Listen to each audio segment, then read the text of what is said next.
What you know about rolling down in the deep? When your brain goes numb, you can call that mental freeze. When these people talk too much, put that shit in slow motion. Yeah, I feel like an astronaut in the ocean.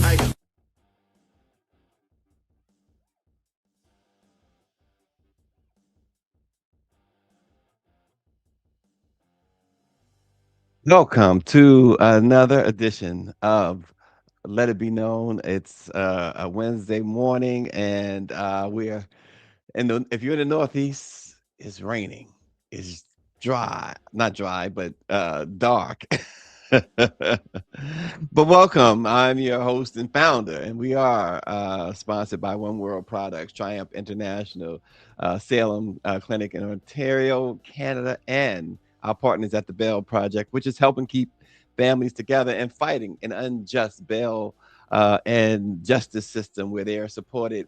They have supported more than 40,000 clients through free bail assistance. Check them out at www.bailproject.org.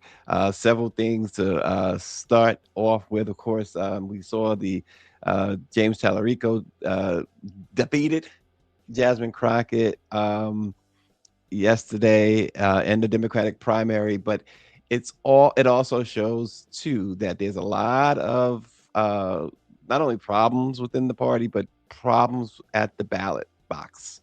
And this is just a precursor, a run up to what you will probably see in November. Folks didn't know where to go. They was turned away.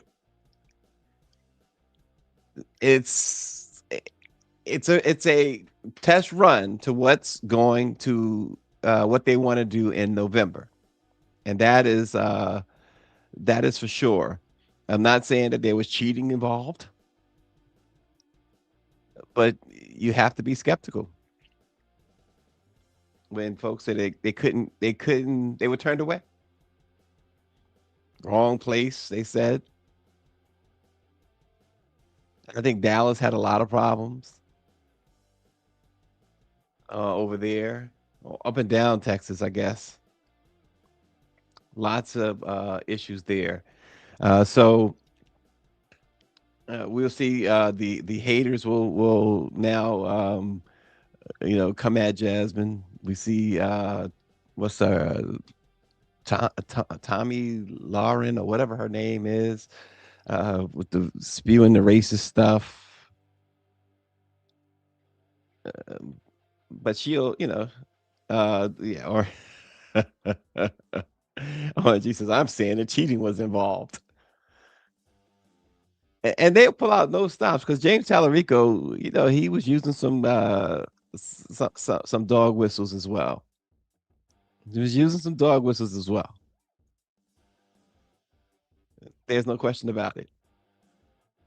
And it's a shame. This is why I want. No, it's not the only reason why, but it's one reason why I say I may cover politics. Don't get involved. It is just the corruption is we don't even know the deepness of the corruption.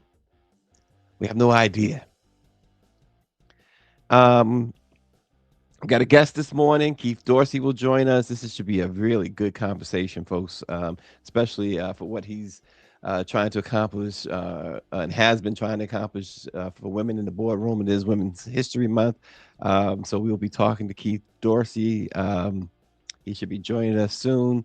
But we got several things lots of things to get into this morning. First being though, the death of Bob Power. Check this out. I mean, this guy was Quest came through amazing. the studio, and De La Soul, and Black Sheep, and Latifah, and Jungle Brothers and Tribe, and De La, I have a history with. Particularly Tribe Called Quest came in when they were making their first record. We got along really well. There was another engineer, very great musician and engineer, Shane Faber, who'd been doing the record. We ended up kind of splitting the first record. And then I made 4 records with them. The Love Tribe Called Quest came through the studio, and De La Soul. Yeah, Bob Power, who Jungle Brothers, Queen Latifah, De La Soul. This guy produced them all, worked with them all. Passed away at the age of 73. So, condolences go out to his family. And I'm pretty sure that the industry, particularly hip hop and R&B, he had left his imprints big time on hip hop and R&B. So Bob Power has died at the age of 73. So where does our uh money go? Where does our money go? We're gonna get to that too. Um, Wars and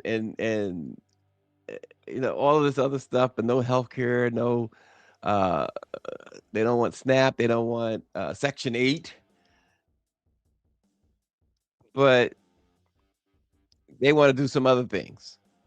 But I want you to check this out though. Speaking of the war, this is really interesting. So Marco Rubio gave out a phone number for Americans abroad to call to help get evacuated. And well, check this out. Right. So Secretary of State Marco Rubio urged news organizations to put the 24/7 State Department emergency line out so that Americans who are stuck in the Middle East can get help getting out of the region, register their names and not. But listen to what happens when you dial the number. Please do not rely on the U.S. government for assisted departure or evacuation at this time. There are currently no United States evacuation points. Please continue to check the embassy's website for updated information. So, in the event of ongoing... The bottom line is, if you're looking for help, you're stuck in the Middle East and you can't evacuate, there's no help yet from the United States government. You can call that number, you can go through the website, you can register your name so you might get updates later. But the number that the Secretary of State gave out, what it does for you is it tells you right now that there is no help from the United States government in getting out of the Middle East. And the thing about it is, they said check the website. Bombs are happening, wars are happening, and and yet they expect you to check the website. It's quite it's quite amazing. It's just America the Beautiful. Unbelievable. Unbelievable stuff. Marco Rubio touts this number for American citizens to call. And remember, we brought you a story yesterday about Dawn Staley trying to help 3 former players of hers get out of Israel and other locations in the Middle East. And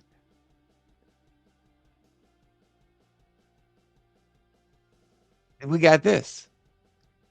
The Secretary of State gives them a number, gives American citizens, gives out a number for American citizens who are abroad to get home safely, to find, to get help to get home safely.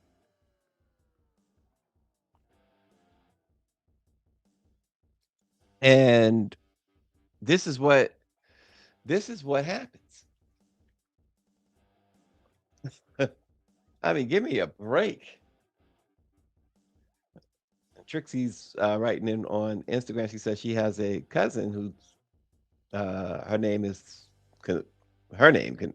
coincidentally, and she was actually on her way home to Qatar when they flew that missile over Qatar. Yeah, that's has to be the most scariest thing ever.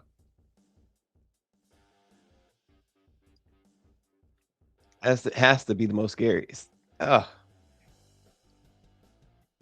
Unreal. So you get a number. It's like giving somebody the wrong number. And at a time like this, this you hate to say it, they have no, this administration, politicians in general, they have no sense of, no heart. People are, I can't even begin to imagine. I was in Mexico a couple of years ago, and I'm not a huge fan. People love going to Mexico. I was in Mexico, and some I forget the name of the place, but we kind of way out from Mexico City. I mean, it was a compound. A very wealthy person owns the compound. A family does, and we're out there, and she has servants and everything, and all of a sudden we hear these automatic weapons going off. Now, this is a huge compound, so you're kind of insulated, and hear this going off, and man, I'm like panicking. Go in, lock the doors, bolt the windows and everything to see the servants. Oh, they're shooting. But they say we protect it. We protect it. You can barely speak English, so that all I can get. And I'm thinking, oh gosh, but I can only imagine this: bombs coming from everywhere, missiles coming from everywhere. It's like, wow. And Marco Rubio in the State Department is saying, call this number. Oh gosh. Oh, the world is passing away, and so is its desire. Good Lord. Mm.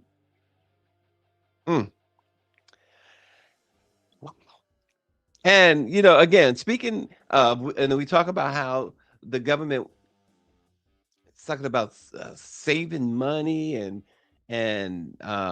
spending. They want to cut, social services even for seniors. Like I said, heartless stuff. But this is what they do. It's not what they want to do. It's what they do with the money. Check this out as Kristi Noem is confronted by Senator Kennedy during testimony in a committee. This, folks, is a must hear. I believe you have a policy, Madam Secretary, that you have to approve all contracts at your department over $100 million. No, sir. I have a policy in place that I review contracts. My deputy chiefs have the ability to review anything under 5 million. Above that, I evaluate and look at. Okay. And you do that, I understand, to try to curb waste and abuse of taxpayer money. Is that right? Yes, sir. In fact, it's been extremely effective. We've saved the taxpayers over $13.2 billion just by evaluating contracts, negotiating lower ones, and canceling ones that aren't necessary to do our duties. How do you square that concern for waste, which I share, with the fact that you have spent $220 million running television advertisements that feature you prominently? Sir, the president tasked me with getting the message out to the country and to other countries where we were seeing the invasion come from, with putting commercials out that told them that if they were in this country illegally, that they needed to leave, or we would detain them and remove them, and they'd not get the chance to come back to America the right way. That has been extremely effective. Ask you to run these advertisements, is that right? We had that conversation, yes, before I was put in this position and sworn in and confirmed, and since then as well. Okay. Did you bid out those service contracts? Yes, they did. They went out to a competitive bid, and career officials at the department chose who would do those advertising commercials. And the people that you ended up picking were people who had formerly done your political work back in South Dakota. Is that right? No, that's not correct, sir. I think it is. No, it's not, sir. The individuals who, I believe the careers who they chose were two different media firms There's been conversation about their subcontractors, but we have no legal authority to look into subcontractors on work like that. Okay. And you're saying that you're testifying that President Trump approved this ahead of time. Is that my understanding? We had conversations about making sure that we were telling people. No, ma'am. I'm asking you, sorry to interrupt, but the president approved ahead of time you spending $220 million running TV ads across the country in which you are featured prominently. Yes, sir. We went through the legal processes, did it correctly. Did the president know worked you with were going to do OMB. this? Yes.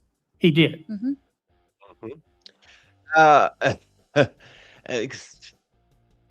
$220 million, and this is about the immigration. She says to let people know. So they spent $220 million, mostly with Fox News and folks like that, News Nation, and people who ran her campaign. $220 million plus about 90% of the so-called illegals that they've rounded up are not illegal, turns out. And just about based on the last reportings that I understand, probably 99% of them do not have violent criminal records. And they're talking about saving taxpayer money. No, come on, Christy. The hate in these people's hearts is just unbelievable. But again, this is their world. The whole world is lying in the power of the wicked one, says the scriptures, right? We're gonna change gears because the next story is this, folks. I don't even know where to begin on this one. The Atlanta Hawks basketball team. Oh my gosh, folks. I can't even fathom that I am even talking about this, but you're seeing what I'm seeing. Magic City Monday, the Hawks versus the Orlando Magic, March the 16th. And yes, it is exactly what you think it is. It's that. At the Atlanta Hawks basketball game, folks. Magic City Monday. This did not accidentally, the Hawks did not accidentally stumble into this. They announced it, promoted it, branded it. Magic City Night. A full-scale tribute to a strip club inside an NBA arena during a game. The Hawks scheduled the March 16th game against the Orlando Magic as a celebration of Magic City, which they described as a cultural institution. Magic City markets itself as Atlanta's premier strip club. That is their business. That is their brand. And this is what the Atlanta Hawks decide to do. This is what they decide to spotlight. Who pitched this? Who approved this? Who signed off on the press release? Because this was not a rogue intern with a bad idea. This climbed a ladder, folks. It was reviewed. It was polished. It was green lit. Oh my God. Oh God, you got to be kidding me. The night will feature co-branded merchandise. Co-branded merchandise, folks. And naturally, T.I. is going to perform at halftime. Is this no joke?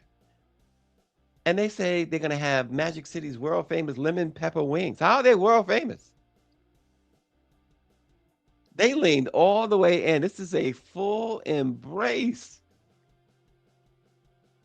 And now that they're getting some backlash, the Hawks say, "Oh, we declined to comment."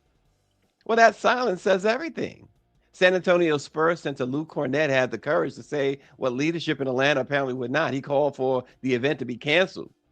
He stated that the NBA should protect and esteem women and foster an environment or atmosphere that is protective and respectful of the daughters, wives, sisters, mothers, and partners that we know and love. Luke should not be standing alone. The NBA constantly, constantly wraps itself in the language of empowerment. And you got women who are coaches, you got women who are refereeing, women in the front offices. The league itself markets inclusion, equity, respect. So, simple question. Did anybody ask any of these women that work for the Atlanta Hawks, that work for the NBA, how they feel about their workplace promoting the strip club? Oh man, this is what happens when the business side devours the soul of the game for sure, for sure. I mean, you gotta be kidding me. The NBA has billion-dollar television contracts, gambling partnerships plastered across broadcasts, players making generational wealth, some earning 30 million a year just to sit the bench.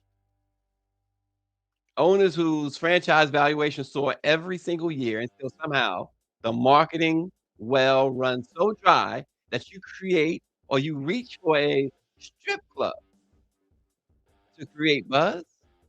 Kids go to these games. I went to a game recently, and father had his little. It was such a cute thing. The two little boys. One parent was sitting there, had girls and boys, little boys. I'm talking no more than 7 years old. RNG says, "Yeah, but that Spurs player hasn't said anything about the children in the Epstein file." But and that's true, and that's true. But Brandon built around adult entertainment. I mean, the players, the rappers, etcetera, T.I. headlining the halftime show. Of course, they know all about Magic City's presence and Atlanta's nightlife. But there is and should be a line between acknowledging culture and commercializing it in a family sports setting. This didn't just cross the line. It obliterated. It obliterated that line. It's not edgy or innovative at all. It's not progressive. It is simply desperation on the part of the National Basketball Association and the Atlanta Hawks. And it exposes such a larger truth about modern professional sports, folks. When gambling odds scroll across the screens during the games, sponsorships dominate jerseys on the courts, every inch of the experience is monetized. The line between sport and spectacle is blurred. And in this case, it disappeared altogether. The Hawks didn't just plan a theme night, they sent a message. That shock value is worth more than standards. That controversy is worth more than clarity. That dollars are worth more than dignity. If the NBA wants to claim moral leadership to social issues, because they plaster Black Lives Matter on their court, they plaster Black History Month and Pride Night and Jewish heritage, uh, it can't selectively apply this stuff. You can't speak about respect for women in one press conference because the NFL, for instance, domestic violence ends your career. NBA gets you suspended. But this, folks, was a choice, and everyone who signed off on it should have to answer for it. Everyone. RG says he's not a supporter of Magic City theme, but at every NBA game in the stands, you have a side piece, not section, seating section. Yeah, and that is so true. That is so true. I'll never forget, RNG, and the rest of you. I'll never forget, and this goes back years, the 80s. Daryl Dawkins, the late, great, former Philadelphia 76, they used to call him Chocolate Thunder. There's a theme to go with Magic City, man. Probably one of the women that are named Chocolate Thunder. My gosh. But nonetheless, nonetheless, I digress. But I'll never forget when he sat on the Warner Wolf show. Warner Wolf was a great, great sportscaster. Started out in New York and in DC. And he said that just about every player, or most players, had women in almost every city. He said he had a woman in every city. Now, Daryl Dawkins was a single man at the time, but he was talking about all of them. And we know the stories. The NBA, I don't know if they still do it, but rookies coming in, they would have this whole seminar on how to, deal with the, as RNG put it, I know there's other words for it, side pieces and thoughts. They even suggested in these conferences with the young players coming in to make sure they always have condoms and take their condoms with them, do not leave them behind. Talk about post-use and things of that nature. And so, in a lot of ways, if they didn't promote it, they accepted it. So you're right, Orangey. You're absolutely right. Just some things just are just ridiculous. The NBA and the Atlanta Hawks included, they make money. This is absolutely insane to me. It's absolutely insane. Before we get to our guests, folks, and really looking forward to having Keith Dorsey on, Dorothy Butler Gilliam made history in 1961 as the first Black woman ever hired as a reporter at the Washington Post. When the Jeff Bezos-owned newspaper decided to fire much of his staff, and there's Dorothy, and lay off everybody, including every single Black journalist they had. They did a GoFundMe, and they've thus far raised about $600,000. This is what I say. Dorothy Gilliam, though, to her credit, did not forget where she came from. She came from the Washington Post. And so she opened up her wallet. She's 89 years old now. She opened up her wallet to the tune of $10,000, a spectacular display of humble, not forgetting where I came from attitude. She put her money where her mouth was. She says, I was inspired by the people who work at the paper, who continue to make a significant difference in the city. But the question now begs, what about Black journalists? What about Black journalists?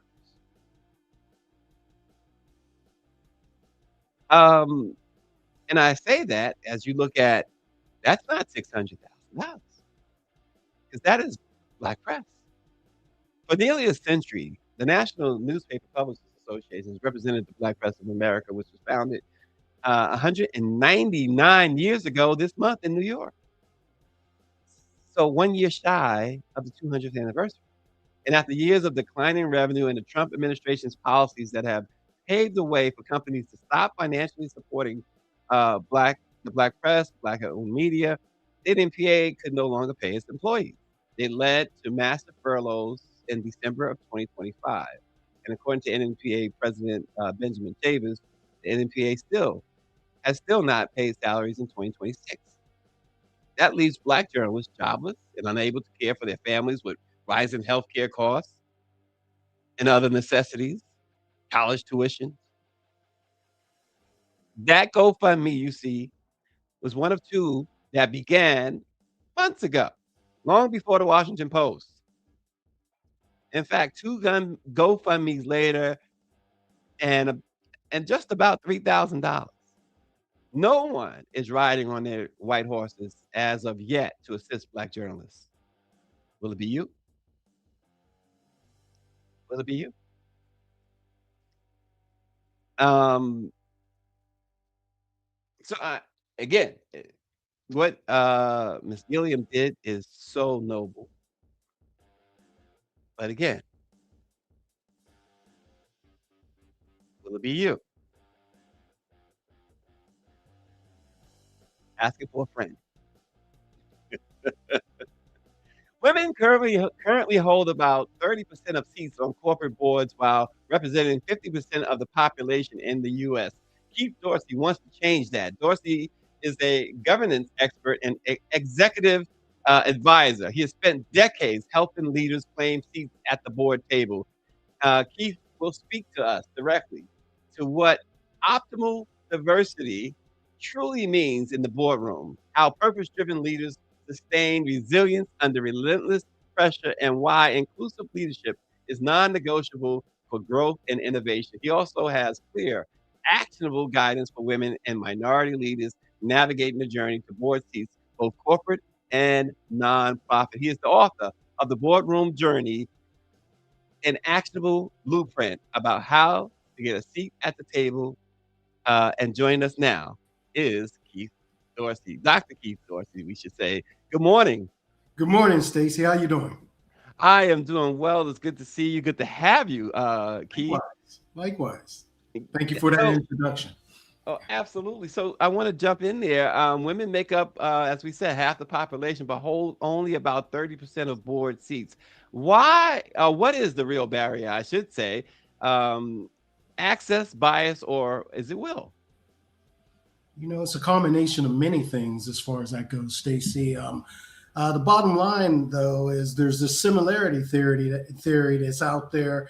And when the boards primarily held white men, or let's just say men, and then when there was the next board seat that was about to open, board members would sit around the table, look to the left, look to the right, and they say, who do you know? And when they think about the people they know, they think about the people in the C-suite that they're serving with, with at work. They think about the people at their clubs, their sporting events, different things like that. And they often think about more men. And there was this myth out there, I would bring on more women if there were more qualified women out there. And the bottom line is there's a tremendous amount of qualified women, but if you have a prerequisite that in order to get on a board, you must be a CEO or a CFO of a Fortune 500 company, well, you're going to get more of the same population that way. But the question is, do they really need to have that prerequisite in order to serve on a board? And what we've uncovered since then, and especially over the last decade or so, is that that prerequisite isn't a requirement to get on a board. That was keeping women and people of color off of boards by having that prerequisite. And now that we've opened it up to many other functional skill sets like chief supply officer, chief sales officer, chief information officer, chief people, and CHRO, that opens up the door for many other people who are more than qualified to serve on the boards. Now, I mentioned the term, and I've only heard this term associated with you, that you're saying it, but optimal diversity. Yes. What does that look like beyond checking the box? Optimal diversity takes it a little bit further. When you think about diversity, period, the whole reason around diversity is to bring on cognitive diversity onto the board or anywhere. And so diversity or DEI, we tend to focus on the demographic diversity or the observable diversity, knowing that if we bring on demographic or observable diversity, what's going to follow that person is the diversity of thought. And typically that is the case. Optimal diversity takes it a step further. It's really talking about both and making certain that you bring on that observable diversity, whether it's age, gender, ethnicity, race, as well as intentionally focus on bringing that diversity of thought. And the two together is what I would call optimal diversity.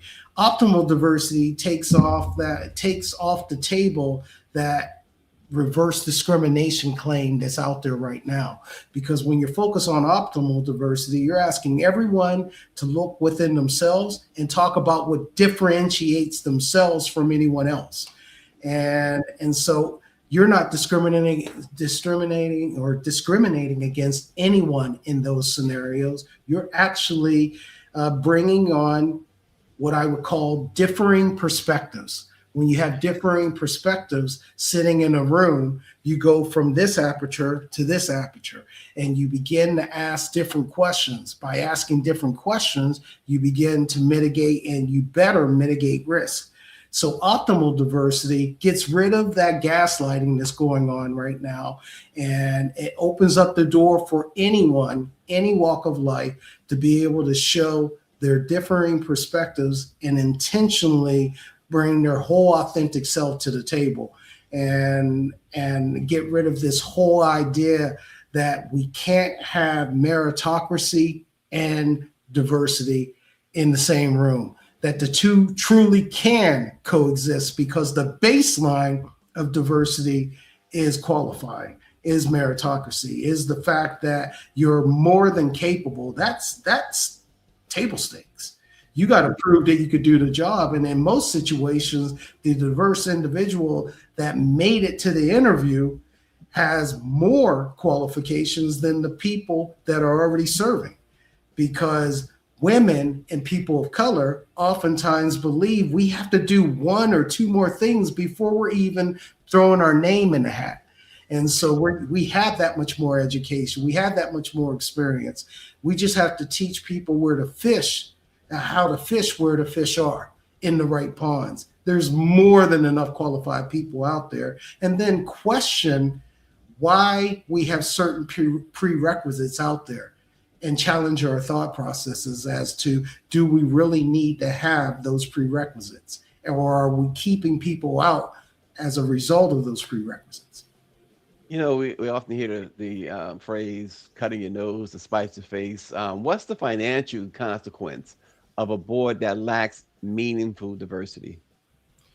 You think about, you have a company out there whose stakeholders are from all around the world.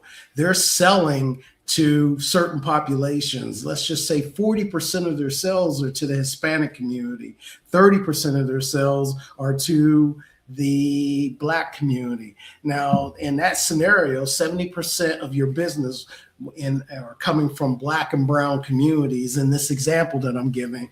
But you may, if you don't have Black and brown in your C-suite, Black and brown on your board, then you may unintentionally make some mistakes, which therefore can put you at risk, cause reputational damage, and also slow down your growth. You may be happy with 9% growth, but if you have people that represented your stakeholders in those leadership positions, whether it's in the C-suite or on the board, you may uncover things that only they truly understand, and you may be able to move your annual growth from 9% to some high double-digit percent, because you have people that understand what you're trying to do and ask you to make certain tweaks that serve their interests.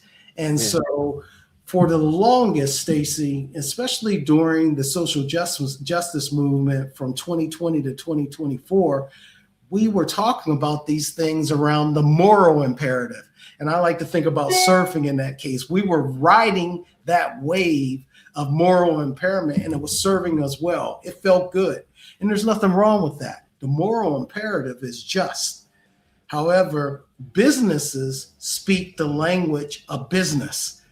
And the best thing we could have done in 2022, 2023 was disrupt ourselves and make certain that we're not only talking about this from the moral imperative, which is just, but we're also talking about the business case, the business imperative, the language of business. And if we would have done that, because there are business reasons for having diverse perspectives, differing perspectives in the room. And if we would have done that, then the gaslighting that's going on right now wouldn't be happening the way that it is. Yeah, and in your experience, what is the biggest mistake, Dr. Keith, that women make when they pursue board seats? One, believing that they may not be ready and telling themselves, I just got to do this one more thing before I'm actually ready. The other is by making it unintentionally having their interest in boards be the best kept secret. They are talking to some of their closest friends. They're talking to people of affluence about the fact that they may want to be on a board. They're talking to actual board members about the fact that they would like to serve on a board. And they're going to mixers, squeezing palms, kissing babies, and handing out their business card and saying, I would like to be on the board. However, in my research, I uncovered that when I interviewed hundreds of women who actually went up that corporate ladder and got to a corporate board or made it to a senior government level position and they ended up on corporate boards, many of those women thought that their story was unique to them. But what I uncovered was the fact that there were themes that they were doing that others weren't doing that got them to the corporate board. Then I started interviewing other women that had resumes and careers that were as great as the ones that were getting on boards, but they weren't getting on boards for some reason, Stacy. And I found they had themes of things that they were doing and most importantly, weren't doing. And so when I discovered those things, I found out that what women, those that were getting on boards, were telling anyone and everyone, regardless of whether or not they were in a position of influence and affluence, they were telling anyone and everyone that they wanted to serve on boards because people know people. And so that janitor that picks up your trash every evening that you're in your office at 8:30 at night, I heard an example of one of the times the janitor said, I've noticed you're here 3 nights a week. Why, what do you do? And that executive, she told him, this is what I do. And I also serve on boards. Then that individual, when he went to his sister's dinner party 2 weeks ago, 2 weeks later, the sister said, I'm having the hardest time finding a board member. Well, really? Wow. More about the board. What are you looking for? And he says, I know a woman at work that I just talked to 2 weeks ago that may be great for your board. And then he made the connection. And that woman that worked 3 nights a week at 8:30 at night in her office got on that board. Dog walkers, babysitters. You tell anyone and everyone, and those who were getting on board were shocked the way that they were actually getting. Wow. Okay. And so for women and minority executives, Dr. Keith, who feel overlooked, what is one strategic move that they should make immediately? Immediately, I would say, you remember I said, a lot of people think kissing, squeezing palms and kissing babies and handing out their business card is the way to go. What I uncovered was, you heard the saying, Stacy, it's not what you know, it's who you know. We lived our lives. We've gotten promoted by that whole saying. My research uncovered was, it's not what you know, it's not who you know, it's who knows you. And putting yourself in a position to be known by many is what people should be doing right away. And let me give you an example. If you are serving on a panel, and there's 1,000 people in the audience, and you look in that audience and you scan that audience and you know about 30 people out there. If it came down to it's not what you know, it's who you know 30 people out there. But an hour later, there's 970 more people who heard you speak on that panel, like the way you think. And now 970 more people know you, and you may not ever get to know them. Well, when they're sitting, some of those people are sitting at a board table and they said, Mary's about to leave our board. Who do you know?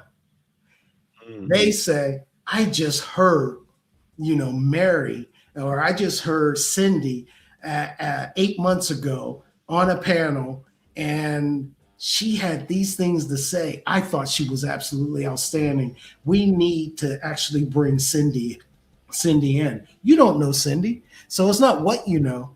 It's not who you know. It's who knows you. And that's what people need to do immediately.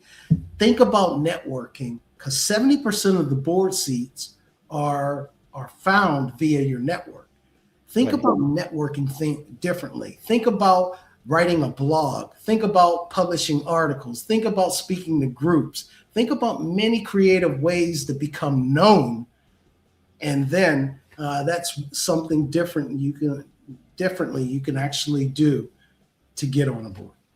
Well, and let's talk about briefly the role that resilience plays in getting and keeping a seat at the table. That's a good point there, Stacy. The National Association of Corporate Directors says that it takes the average person about 5 years to actually get on a corporate board and to get on their first board. And that takes an awful lot of resilience right there. So the key is most executives believe that just being an outstanding executive is the way to get on a board. That's table stakes. That is table stakes right there. The people that are trying to get on the same board as you, they all are outstanding executives. You have to do things differently in a calculated and intentional way to actually get on board. So the people that I coach, I challenge them to immediately figure out what brings them joy. What are their secret sauce? What's their secret sauce? What are their superpowers? So they immediately reflect and figure out what makes you tick so that you can begin to talk about the value that you could bring to a board. And by knowing what brings you joy, you can begin to narrow your focus on boards where you truly know can add value. You can add value, and you truly know you could be passionate about it. Because when you get two individuals interviewing for the same role and their resumes look identical and they both can add value to the board, the person who shows up in their sweet spot has different energy during that board interview versus the person who can do it.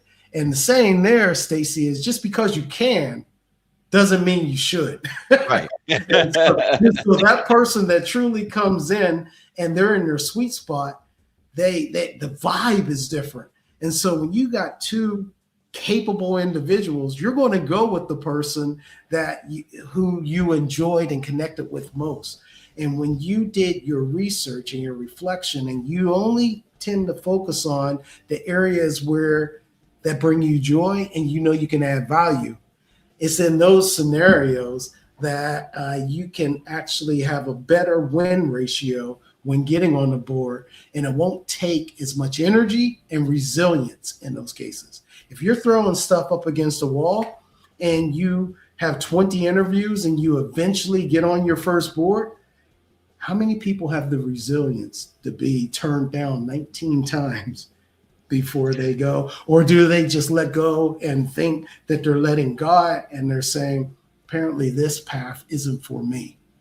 And I challenge people, and that's what I do in the Boardroom Journey, is let people know the little tweaks that they need to do other than just being an outstanding executive to get on the right path, do the right things in order to get to the right place, your ultimate goal, by reverse engineering, reflecting, and focusing on what brings you joy and why.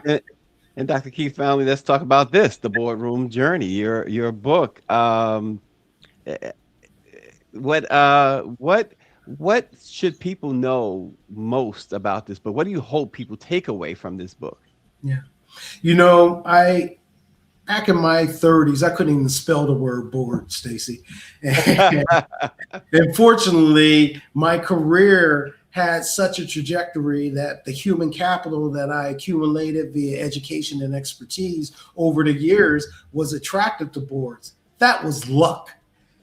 I want people to be more intentional about their career and the things that they're doing by knowing that eventually at some point in my career, I'm going to want to get on a corporate board. That's the ultimate goal. Then let's reverse engineer the things you need to do throughout your career to not only be seen, but known and prepared for boards. So in my book, I have 4 protagonists. And I have a 25-year-old brand new manager in the company. I got a 40-year-old senior manager in the company, a 55-year-old executive who says she's going to retire in the next 3 to 5 years, and a 62-year-old second-generation CEO of a family business. And she served on her own board as CEO for the past 12 years, but never served on someone else's board. All 4 women said at 25, 40, 55, and 62 that they're going to want to serve on a private or a public corporate board. Well, what should they be doing at 25 in their career to navigate and to be best prepared and ready for a board? What should at 40, 55, and 62? I have these protagonists and I do case studies at the end of every chapter. So someone's learning all these things in that chapter. But how many times have we read a book, we learn something, but we don't know how to apply it to ourselves? Well, I want people who are reading this book to see themselves in those 4 protagonists, 1 or 2 of them. And then at the end of every chapter, I take 2 to 4 of them and say, this is what these women did with the information that was just communicated in that chapter, so they can take this theory and put it into practice. And I have action items and action steps that everyone should take at the end of chapter to think about how can they apply that to themselves. And so that's what people get from out of the Boardroom Journey. They can find themselves no matter where they are in their career and learn how to spell board at a much earlier age, and to be intentional about where they go and don't rely or use hope as a strategy. Well, and where can they get the book? You can find the book anywhere books are sold: Amazon, Barnes and Noble. Dr. Keith, do you have a website? I do. My website is boardroomjourney.com. And you can click, you can go there and click on the site. You can see the reviews from many, many great people, and then click on whatever platform you want to actually buy the book. Awesome. Dr. Keith Dorsey, keep doing what you're doing. Hopefully you'll come back and share some updates with us. Hopefully things improve with the boardroom for women and minorities as well. And you can continue to give us what you know about that, which is a lot. So we thank you so much for joining Let It Be Known.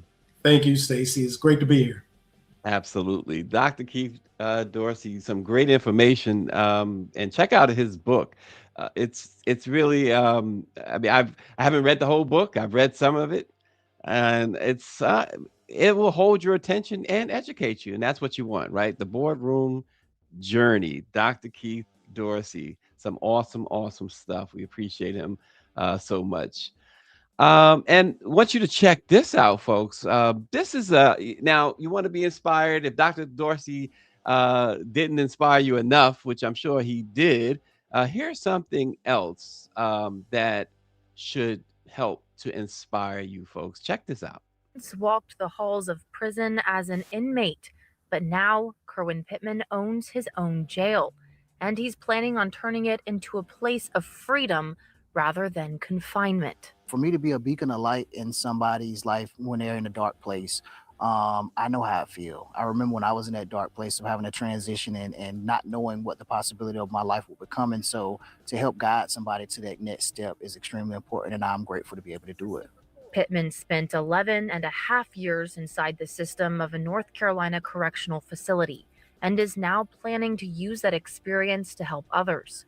Through his nonprofit, Recidivism Reduction Educational Program Services, or REPS, he purchased the former Wayne Correctional Prison and is working to transform it into a reentry housing and workforce campus, a place people can call home while they transition back into society. I love to be able to love on people, and I love to give people an opportunity to have a better life.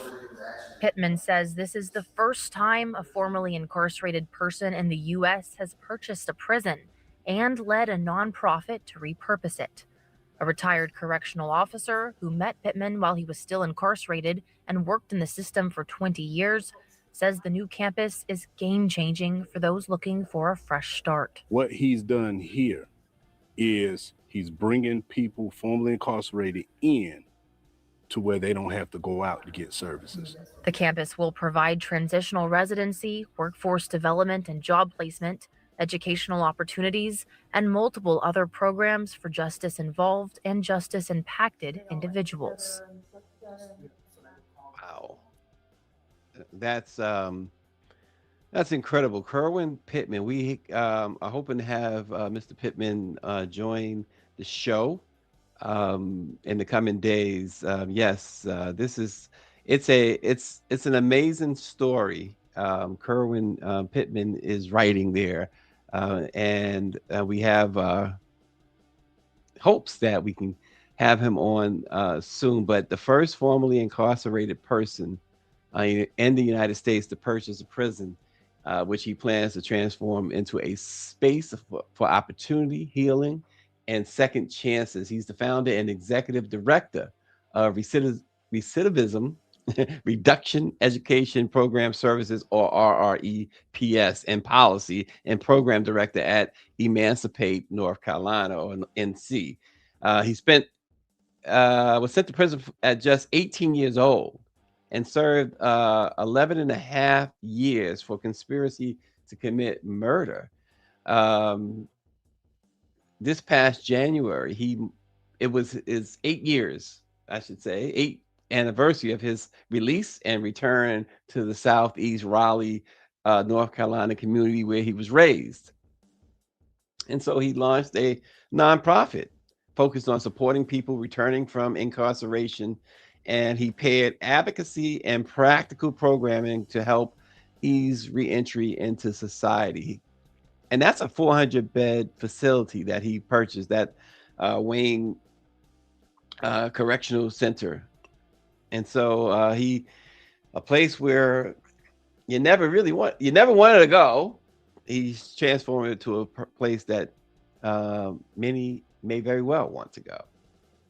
Housing and workforce development. You just hope that it works out the way that he is envisioning it, because he says by reclaiming a site once used for confinement and punishment, he's reimagining it as a place for restoration and possibility. So good for Kerwin Pittman. That is that's a pretty awesome thing to do. It's a huge challenge, that's for sure, isn't it? It's definitely a huge challenge. Again, we thank you so much for joining Let It Be Known. We appreciate the Bell Project. Again, support the Bell Project. Go to bellproject.org. They're keeping families together, building a justice system that is rooted in dignity and equality. They have so far supported more than 40,000 clients through free bail assistance. They working hard on Capitol Hill and other places to get rid of the cash bail system. So proud to partner with them on Let It Be Known. And again, as we said earlier, you'll be hearing a whole lot more from our partner at the Bell Project. So many stories that we're going to bring you And I think you're gonna stories similar to Kerwin. And we'll have that. We'll have all of that for you. So stay tuned and remember this. That's right. Support us. Support us. They support in the Washington Post, so support us. Support us, folks. We could use it. GoFundMe. Protect Black-owned journalism. That's where you want to go, to that particular GoFundMe page. No hate against the Post, but come on. I want some real journalism. Come at us. We here, and we trying to stay here for you. We'll see you tomorrow.